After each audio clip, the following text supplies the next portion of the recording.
এই অঙ্কটি WBP constable পরীক্ষায় পড়েছে। এই অঙ্কে বলা হয়েছে এক ফল বিক্রেতা তার সমস্ত কমলালেবুর 1/4 অংশ একজন ক্রেতা এবং অবশিষ্টের 4/15 অংশ অপর এক ক্রেতার নিকট বিক্রি করেন। দেখো এই টাইপের অঙ্ক প্রথমে আমাকে জানতে হবে যে টোটাল কমলালেবু কত আছে। দেখো এখানে কত আছে 15, এখানে কত আছে 4, ঠিক আছে। তাহলে দেখো এই 15 আর 4 এর লসাগু বের করতে হবে।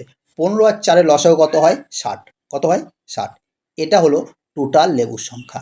ওকে, এরপর দেখো এই টোটাল লেবুর 1/4 অংশ, প্রথমে 1/4, তাহলে 60-এর 1/4 কত হয় 15 অংশ। 15 অংশ একজন ক্রেতা, বলছি অবশিষ্ট তাহলে 60-এর মধ্যে 15 যদি চলে যায়, 60-এর মধ্যে 15 চলে গেলে অবশিষ্ট কত থাকে 45। বলেছে যে এই অবশিষ্টের 4/15 অংশ, 4/15 অংশ কি বলেছে অপর এক ক্রেতার নিকট বিক্রি করেন। তাহলে কত হয় 15, 3 45, 3 4 12, ঠিক আছে।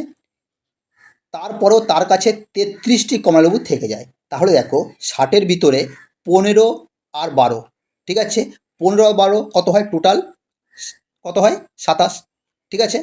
এই 27টি কমলালেবু কী হয়েছে বিক্রি হয়ে গেছে। তাহলে 60-এর ভিতরে 27টি বিক্রি হয়ে গেছে, তাহলে কত থাকে 33, কত থাকে 33টি।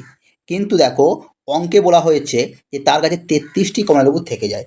আমরা দেখতে পাচ্ছি, আমরা কত দেখতে পাচ্ছি 33টি আছে কমলালেবু, কিন্তু অঙ্ক বলছে না 33টি আছে। তাহলে আমি বলতে পারি 33 সমান 33, তাহলে 1 সমান কত হয় 1, ঠিক আছে। এরপর বলা হয়েছে তবে দ্বিতীয় ক্রেতাকে কতগুলি কমলালেবু ক্রয় করেছিল। তাহলে এটা প্রথম ক্রেতা ছিল, এটা প্রথম ক্রেতা ছিল, তাই না। দেখো এটা প্রথম ক্রেতা আর এটা ছিল কি দ্বিতীয় ক্রেতা। তাহলে 1 সমান 1 হলে তার দ্বিতীয় ক্রেতা কত 12টি কমলালেবু ছিল, তাহলে 12 সমান কত হবে 12। তাহলে দ্বিতীয় ক্রেতা কতগুলি কমলালেবু ক্রয় করেছিলেন 12টি, অপশন ডি অ্যান্সার। ওকে।